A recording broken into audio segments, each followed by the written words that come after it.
Okay, so you guys can get out of here so you can go trick or treating like that, so like that.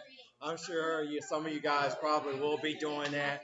So I don't want to take too much of your time and make sure we get out of here. I'm glad that you guys kind of get in here really quick so we can get started like that. So for this,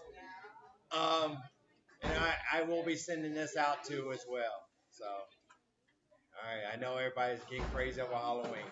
Thing is that tomorrow's quiz number 5, will be really solely on Reconstruction. All right, so you need to know this after the Civil War. And there is, quite a bit of things that you have to keep in line as chronologically. What I'm going to go over today, and mostly in class, and this really helps you out for the rest of the year, are the 7 patterns of wars, all right, on the U.S. All right, and these are 7 patterns that you see the Revolutionary War all the way up until World War II. And you're like, Mr. Price, like, how does this help me? Well, because you can apply it to like anything about like what happens as kind of a result of wars. What are the effects of war on the country? And actually, I'm going to use a lot of examples from the Civil War, but I also will use examples from the other wars too as well. All right. First one, these are the 7 patterns. First one, all right. Federal government and executive power increases. Federal government executive power increases. All right, definitely it increases in power. What is the clearest example of the Civil War? What did it supposedly settle? Tell me. What did it supposedly settle? Yes. But how did this, like, really settle, like, federal power here is supreme over state powers? Yes. It did, because now you know that states can't nullify laws. States can't secede. It's almost pretty clear, because that was a question about that constitutionally. Problem you're going to have in Reconstruction is there anything in Reconstruction that says anything about, states coming back into the Union? No. I mean, that's going to be a problem. That's the first thing here, that federal power and executive power increases in here. Is this true with Lincoln's power? Did it increase? Yes, exactly. And federal power increased as well. All right. You can almost make that argument after the Mexican American War. And you see a more kind of like looking into federal power increasing. People looking more as far as like the president as being like, more powerful. What is supposedly like in the Constitution is made, what is this supposed to be the center of government? What branch is supposed to be the one that people kind of look forward to, or will probably do most of the kind of, things about government? The Congress, that's right. But you see what's happening. All right. Number 2, something that you guys can probably see since like, um, from other wars that you know of, you can see it very clearly, and definitely the Civil War. Civil liberties are compromised. Civil liberties are compromised. So, from the Civil War, tell me some of the civil liberties that were compromised for the sake of war. Trinity? Habeas corpus was one, definitely for sure. Is there anything else that you can think of too that was compromise your civil liberties? These are supposed to be civil liberties are the ones that's supposed to be protected by the Constitution. Anything else here? Um, not exactly. I don't know what's the example of what you're kind of referring to. Shh, please. You're looking into Andrew Johnson. You are. You're kind of you're going ahead again and everything but you're right. Yes. Yeah, well, freedom of the press too, because he actually, silenced anti-union newspapers in a way, or kind of like closed them down, you know. And you can actually say too that maybe with ex parte Milligan trying civilians in military court, even though you're going through a war, is that really like constitutional? The Supreme Court decided against Lincoln. Lincoln loses in both these cases, kind of, you know, after he's, killed and everything. But the Supreme Court is saying that, like, he cannot, these are unconstitutional acts that he's doing. But civil liberties are compromised. What's the one that you see in World War II that you know of, even from like fifth grade almost and everything, that were civil liberties kind of that FDR did during World War II? What happened? What happened in World War II with his executive order after 1941? The Japanese internment. And you see, what about, have you guys ever heard of the Patriot Act with George W. Bush? Right. Again, just kind of like these things, people kind of are more, during wartime, it seems like more citizens are kind of more freely to give up their civil liberties, or like they don't raise so much buckets because there's a war going on. That's on that matter. All right. So, by the way, just for the good of the order, just kind of a quick review here. As far as things here, um, other Lincoln things constitutionally, this is not civil liberties. Getting money from the Treasury, you know, blockade of like really, out here on the East Coast. Are you getting this down, Divine? So, blockade of the East Coast was part of this, unconstitutionality, or was it because he is like, the chief executive like that? But definitely getting money and, out of the Treasury, that is a very congressional. All right, that's the second pattern here. Third thing is here that you got to see is that minorities and women really make incremental gains. You can make an argument this time that African Americans make monumental gains on paper. You say, well, what did women do in the Civil War to open up their sphere, to where they can go from like out of the home? What were some of the women doing, like saying that break? Nurses. You think about Clara Barton, you think it's one of the most famous ones, like getting in here. Definitely doing that. Anything else that maybe you think they might be doing here? All right, go ahead, Jimmy. They're running the farms right here. They're being, very independent, not only in the South, but also in the North too, as well.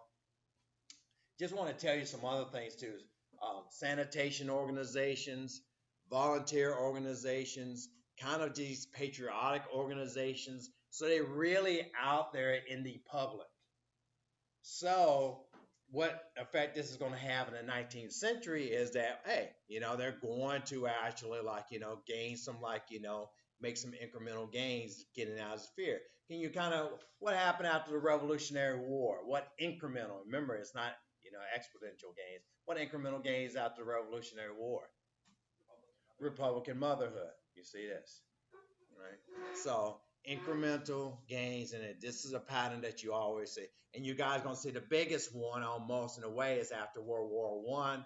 What from the fifth grade about with women?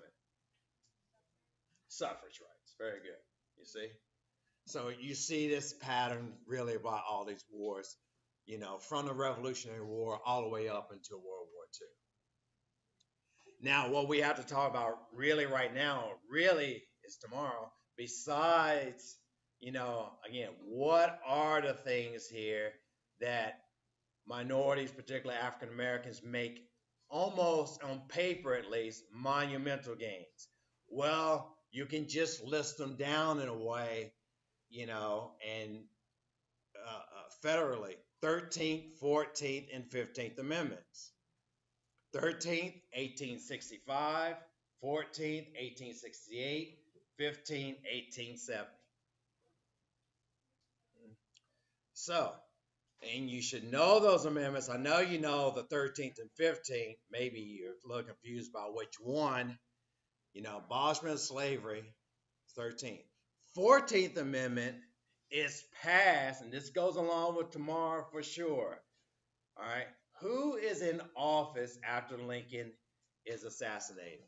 All right, JB. Andrew Johnson. What is where is he from? That's not really narrowing it down when you say from the South, though. So I want to say that. But I know he's from Tennessee. All right. He is a lot of people got this wrong, a war Democrat. All right. He was a Democrat who was in favor of the war because he was against secession. Lincoln thought he would be a good, person to put on the ticket, not thinking, I guess his mutant powers did not work well about foreseeing his death, but he's saying that he was thinking that this could be a combined ticket that get him elected. All right, so him and Andrew Johnson are on there because he's from Tennessee. What is the problem after Lincoln's death here about Andrew Johnson? Did any of you guys read or had time to prepare for this by any chance? He's one of our famous or infamous presidents from North Carolina. The other one is James K. Polk. Andrew Jackson, I guess he's got his foot in each state, right? So I think that everybody claims on that. All right. What do you know about Andrew Johnson? Yes.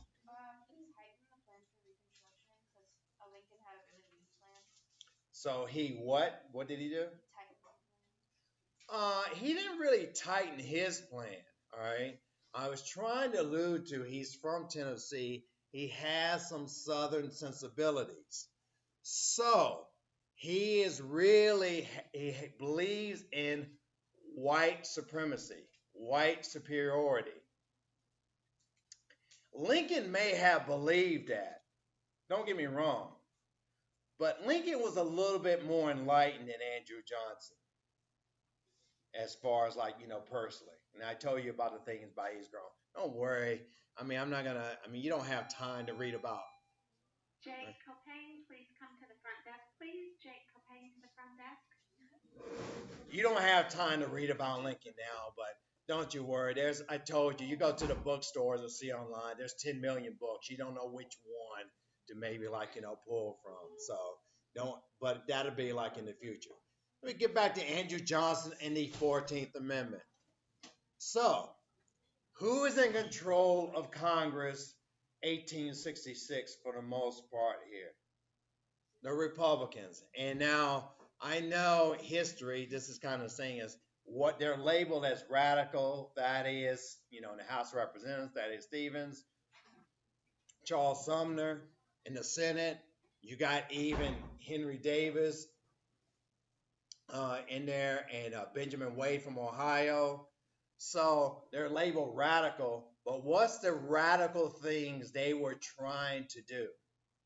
What are the radical things they were trying to, and I put that in quotation, what are the radical things they were trying to do for ex-slaves?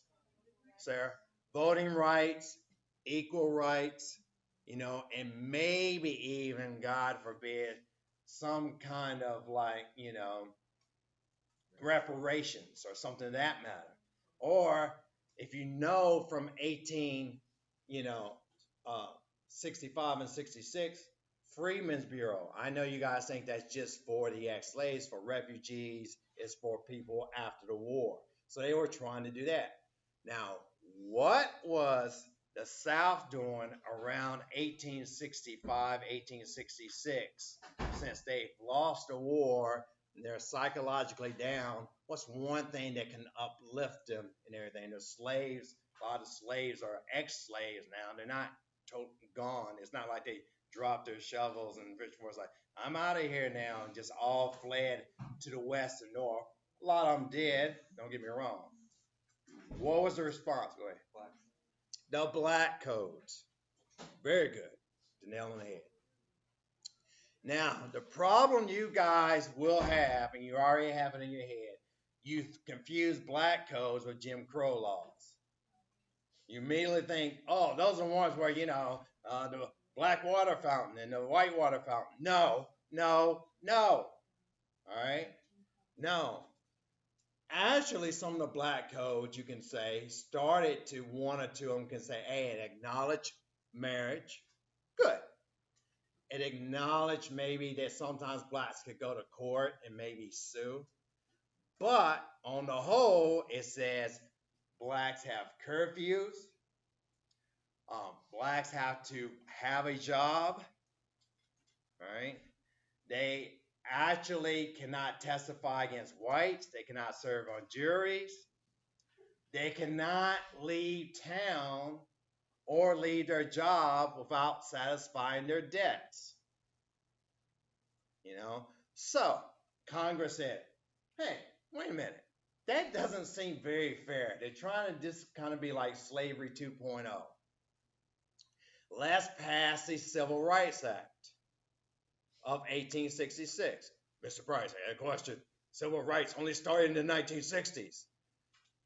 I know you think so, and I know that's where your brain goes to. But they've been trying to pass civil rights acts since 1866. They're even going to try another one in 1875. All right, I know that might be news for you. It only took about over 80 years or something like that, and people finally passed that. All right. What do the Republicans do? They pass this Civil Rights Act. What does Andrew Johnson do? Knowing his background now, he vetoed. So it's 1866, just like 2018. It's not a presidential election. It's a what election? Midterm election. Very good. Very good. It's a midterm election. Very good. It's a midterm election. It's a midterm election. It's 1866. So, you had to term the ID. A lot of you guys don't know your IDs. You just wrote them down in a mindless way. So, what was the strategy of the Republicans to remind people that, hey, what they went through and they wanted, some kind of sentiment so the people would vote for them? Yes. Waving the bloody shirt. All right, very good. Waving the bloody shirt. Now, what did Andrew Johnson do? He called it the swing around the circle. It's kind of like what Trump or what Obama would do to help his party members get elected. It's called swing around the circle. Problem with Andrew Johnson, his basic message was, well, I guess it's not too different today, but his basic message was white superiority. All right. I know. I just thought of that. Okay, even though I don't say it explicitly. Well, back then, he said it explicitly, out in the open, this is a white man's country, this is a white man's world, and, and the white men are superior. Now, he's doing this, he's already, the South is kind of out of it because they're still trying to be readmitted. So he's trying to say to these northern, whites there, these Democrats, to do this, to vote for Democrats. What do you think of the mood is in the North right after the Civil War with black rights? More favorable or less favorable? Why would you say that? No, seriously. Blacks might be taking their jobs. That's a good point. That's a good point. But for the whole, most of them are going to be a little bit more sympathetic because of the refugee. But you're right, though. Don't get me wrong about that. But in this case, so it works against them. So now Republicans win big, big, big, big, big, big, bigly. They win big, and now they have kind of like a supermajority. And you know what's going to happen to Andrew Johnson? He's kind of going to be, kind of like, yeah, he's going to be surrounded. And in any moment he messes up or appears to mess it up, they're going to charge him. They're going to lead to impeachment in 1867. But for right now with the Civil Rights Act, it says, okay, he's probably going to veto that. The South is going to get around that. What's stronger than a law, almost in a way? What may be stronger than a law that they can do? They can propose an amendment. Thank you. And it's the 14th Amendment. And this is in the news too as well. Now they say if you're born in this country, you are a citizen. I can't believe people are debating about trying to get rid of this, but so and it's only it has a lot of historical precedence to this. All right. Now, I that's not the only thing it says. Here's the thing is that you guys might be surprised because you don't like you everybody bypass this is probably one of the most important amendments ever because before the Bill of Rights really just applied to what level of government? What level of government was the Bill of Rights supposed to just apply to? Why would you have freedom of speech? Who could deny you freedom of speech around the times before the 14th Amendment? What were they worried about? What level of government were they worried about? The federal government. So now the 14th Amendment says, listen to this, I'm taking a long process to get through this, third pattern here, but listen, 14th Amendment says no state can deny a citizen life, liberty, or property without due process of law. Life, liberty, and property without due process of law. Well, it's the most important amendment ever because you know why. I know people say, "Oh, these are the Civil War amendments," because it has protected so many minorities, gender rights, so many times because states would do this. All right, so now you get some kind of protection. And you know the states are going to counter a lot of this. Right? So you have no state shall deny you life, liberty, or property without due process of law. Very powerful. You know what's going to happen. And they're going to try to pass another Civil Rights Act in 1875. But now, Trinity, by 1875, just like everybody gets tired of everything, like, oh, I thought you had your equal rights. Can't we buy stuff and make stuff now? You get it? People get tired of people always whining about equal rights, equal rights, equal rights. As we can see here, it's like, well, isn't everything great now? So that's what happens then. 15th Amendment, you guys know, Voting Rights Act. Now the thing is about that, it says here's where the state's gonna get around the 15th Amendment. It says you cannot be denied voting based upon your race. So Susan B. Anthony, Elizabeth Cady Stanton said, so states can deny me for gender? Yes. States can deny me for age? Yes. States can deny me for literacy? Yes. You get it? And that's what states are going to do. All right, I did a lot of reconstruction right there. I want to go back to the patterns. I just want to make sure we get that in the next 7 minutes here. All right. So, all right. What else happens in during wars? Rationing and revenue sharing. That's number 5, right? Rationing and 4. I'm sorry, 4. Rationing and revenue sharing.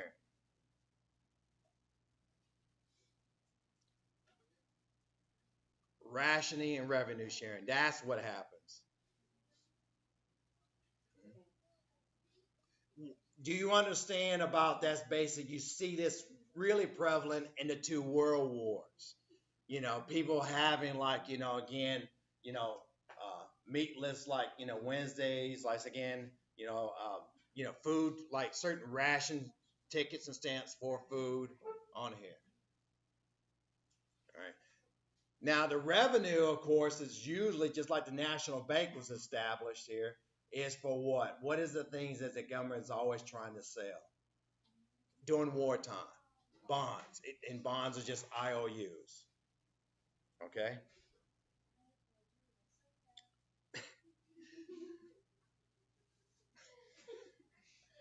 Fifth one here, what you always have is a short bust and then a boom economically. Short bust and then a boom. All right. All right. Bust and boom economically. All right. Right. I'm like, oh, he said bust. Bust and boom. All right. Okay. All right. Okay. All right.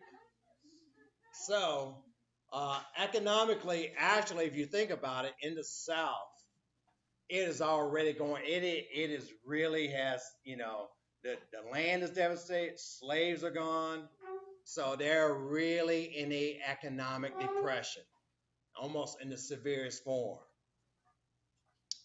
The North is when you began these kind of like millionaires. You begin like because they're profiting off of war making.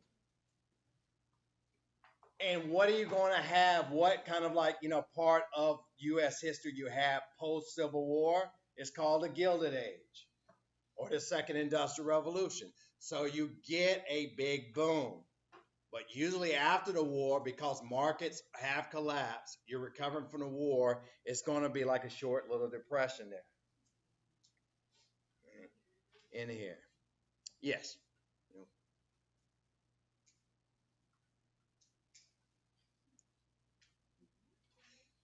All right. And now for number 6 here, one thing that you can kind of like understand, especially see this in the War of 1812. You see this in a lot of wars, especially if you win, or especially nationalism grows. Nationalism grows. And you saw that after the War of 1812. You see this after the Mexican American War.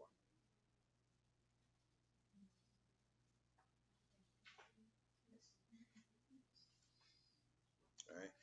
And the patriotism and really the Union is not like what I talked about, yesterday about the lost cause and how the Confederates kind of won the history. A lot of people take pride.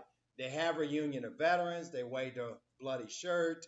They talk about, the African Americans are always talking about commemorating Emancipation Day or like, either the 13th Amendment as far as their freedom.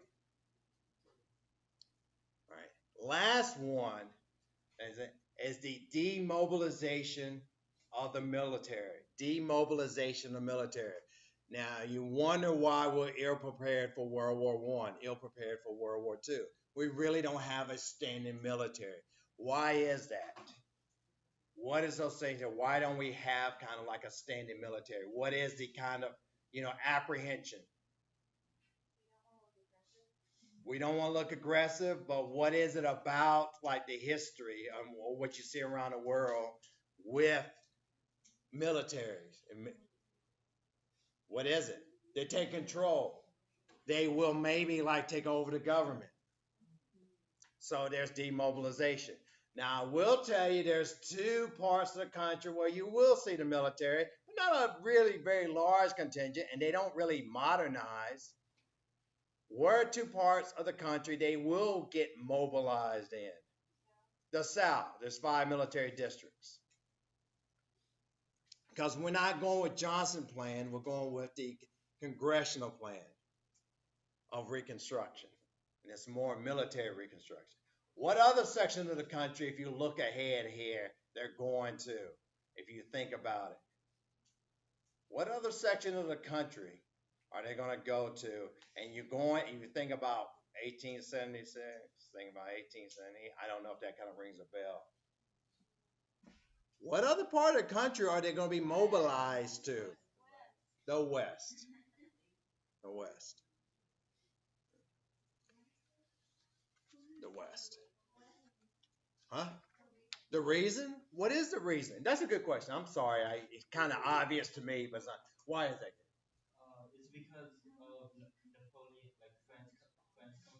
No, not at all. You're looking too deep. You're looking too deep. It's fine. You're looking too deep. Go ahead, Miles. No, Native Americans. It is the Indian Wars. The ones that you guys like. Oh, here come the Native American. Can we just skip that part? Like, I know. Yeah, let's just skip like all the killing, the genocide, and have go out and get candy this evening like that, and cheer for the Washington Redskins or the Cleveland Indians. Oh, okay, lad, give me a minute. I want to say a couple of things. You need to get this down because because I think this is so important. This big idea. We start. Here's what Emerson says. We start We start going away from extreme individualism by what French guy says that we were very individual. Tocqueville. To actually more cooperation and more disciplined groups. So we're moving away from extreme individualism. That's what Tocqueville said. That's what Ralph Waldo Emerson said, how we're changing after the Civil War. All right? Becoming more societal. And something else economically here as well. Instead of becoming small producers, listen up, we're evolving into large businesses or corporations. Yeah, it's a big generalization. Doesn't mean it's happening like, overnight, but this is what's going on here. So from small producers almost to large producers with corporations and more bigger business like, organizations. So I understand that. You need to kind of get these kind of overarching major ideas. This is where a lot of you guys, lose it. You're like, Mr. Price, 13th Amendment abolished slavery. I said, yeah, but what happened after the Civil War? Well, a lot of people were dead and, there's destruction. You don't have major ideas. That's what you need to have. I'm kind of give you the caveat and warning for tomorrow already. I know you guys are going to be looking for all like little small facts all the time. So think about that. Questions? All right, cool. Because don't want to take your time.